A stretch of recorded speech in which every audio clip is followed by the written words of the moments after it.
So here we have another last minute nighttime vlog. There was something that I would like to cover with you here concerning debit cards and prepaid fuel purchases. A lot of gas stations across the country have set a standard for having the fuel prepaid for before pumping.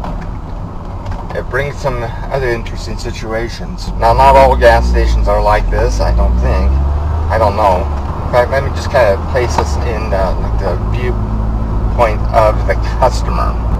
The customer leaves his home last minute to go to a job, goes to a gas station. He starts to authorize the card at the pump itself, and he's using a debit card. Well, the debit card doesn't go through. Something wrong with the card itself, just the magnetic stripe, or maybe it's the card reader. But it means that in order for him to get the fuel, he needs to go inside and prepay for his gas. Now, the only funds that he has available is this debit card. Okay, he goes inside, hands his debit card to the clerk, and he says that he wants $25 on the pump outside. So the clerk runs the card for $25 for fuel. Now the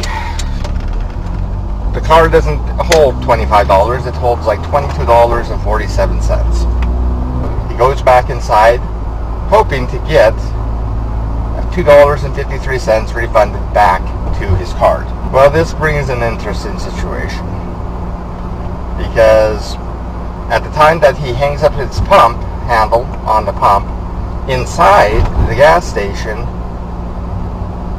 the clerk gets a couple slips of paper showing the charge for $22.47, and then it shows like a $25 refund being placed back to the card.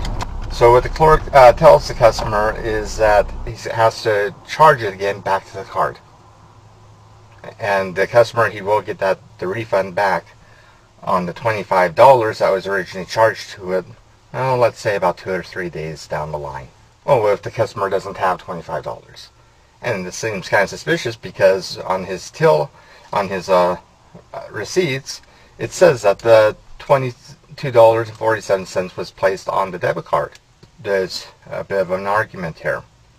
I am just giving my watchers a warning when trying to use a debit card or a credit card for a fuel purchase and they don't get the entire amount of purchase.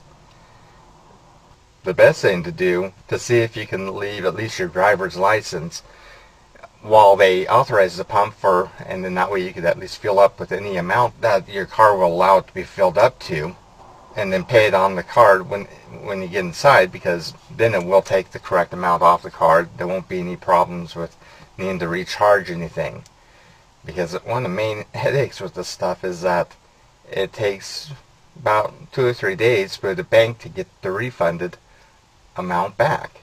And yet with the new banking rules, the bank's not going to allow you to charge more than what's in your banking account, or it's according to your credit limit. That's just something that I wanted to pinpoint here concerning using debit cards and prepaid fuel purchases.